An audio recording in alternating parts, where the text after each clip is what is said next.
1776.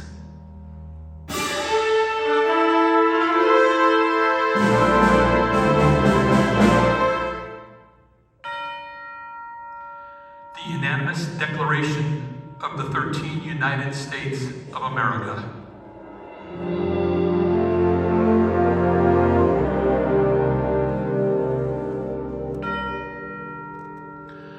When in the course of human events, it becomes necessary for one people to dissolve the political bands which have connected them with another, and to assume among the powers of the earth the separate and equal station to which the laws of nature and of nature's God entitle them, a decent respect to the opinions of mankind requires that they should declare the causes which impel them for the separation.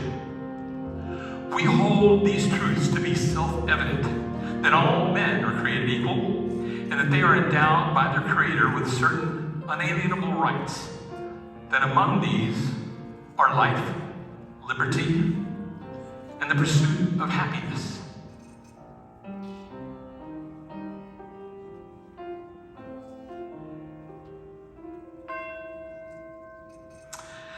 That to secure these rights, governments are instituted amongst men, deriving their just powers from the consent of the governed. That whenever any form of government becomes destructive of these ends, it is the right of the people to alter or abolish it, and to institute new government, laying its foundation on such principles, and organizing its power in such form as to them shall seem most likely to affect their safety and happiness. Prudence, indeed, will dictate the governments long established should not change for light or transient causes, and accordingly, all experience have shown that mankind are more disposed to suffer, while evils are sufferable, than to right themselves by abolishing the forms to which they are accustomed. But when a long train of abuses and usurpations, pursuing invariably the same object, evinces a design to reduce them under absolute despotism, it is their right, it is their duty to throw off such government and to provide new guards for their future security. Such has been the patient suffrage of these colonies, and such is now the necessity which constrains them to alter their former systems of government. The history of the present King of Great Britain is a history of repeated injuries and usurpations, all having in direct object the establishment of an absolute tyranny over these states. To prove this, let the facts be submitted to a candid world.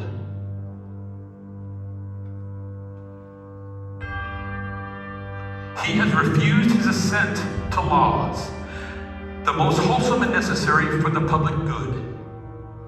He has forbidden his governors to pass laws of immediate and pressing importance, unless suspended in their operation till his assent should be obtained. And when so suspended, he has utterly neglected to attend to them. He has refused to pass other laws for the accommodations of large districts of people, unless those peoples would relinquish their right of representation in the legislature, a right inestimable to them and formidable to tyrants only. He has called together legislative bodies at places unusual, uncomfortable, and distant from the depository of their public records, for the sole purpose of fatiguing them into compliance with his measures. He has dissolved representation houses repeatedly, for opposing with manly firmness his invasions on the rights of the people. He has refused for a long time after such delusions to cause others to be elected, whereby the legislative powers, incapable of annihilation, have returned to the people at large for their exercise, the state remaining in the meantime exposed to all the dangers of invasion from without and convulsions from within. He has endeavored to prevent the population of these states for the purposes of obstructing the laws of naturalization of foreigners, refusing to pass others to encourage their migrations hither, and raising the conditions of new appropriation of lands. He has obstructed the administration of justice, by refusing the assent to laws for establishing judiciary powers. He has made judges dependent on his will alone for their tenure in their office and the amount and payment of their salaries. He has elected a multitude of new offices and sent hither swarms of officers to harass our people and eat out their substances. He has kept among us in times of peace standing armies without the consent of our legislature. He is affected to render the military independent of and superior to the civil power. He has combined with others to subject us to jurisdiction foreign to our Constitution and unacknowledged by our laws, giving the assent to their acts of pretended legislation. For quartering large bodies of armed troops among us. For protecting them by a mock trial from punishment for any murders which they should commit on the inhabitants of our states, for cutting off our trade with all parts of the world, for imposing taxes on us without our consent, for depriving us in many cases of the benefits of a trial by jury, for transporting us beyond seas to be tried for pretend offenses, for establishing the free system of English law in a neighboring province, establishing therein an arbitrary government, and enlarging its boundaries so as to render it at once an example and fit instrument for introducing the same absolute rule into these colonies. For taking away our charters, abolishing our most valuable laws, and altering fundamentally the forms of our government. For suspending our own legislatures and declaring themselves invested with power to legislate us all in all cases whatsoever. He has abdicated government here by declaring us out of his protection and waging war against us. He has plundered our seas, ravaged our coast, burnt our towns, and destroyed the lives of our people.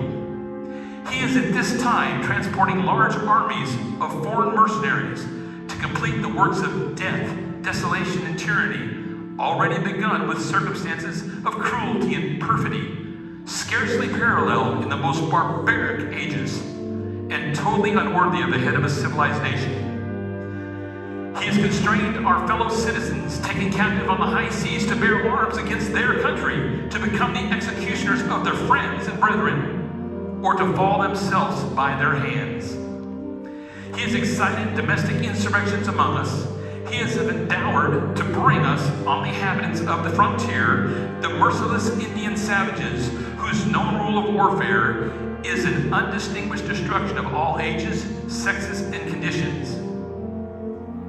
In every stage of these oppressions, we have petitioned for redress, and in the most humble terms.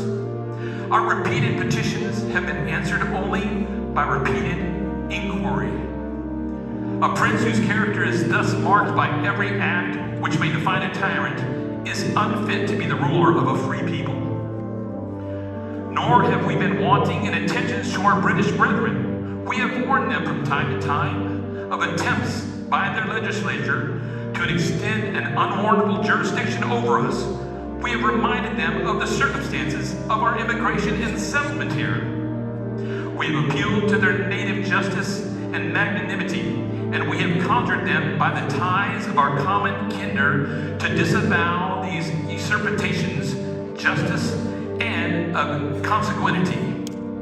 We must therefore acquiesce in the necessary, which denounces our separation and hold them as we hold the rest of the mankind, enemies at war, in peace, friends.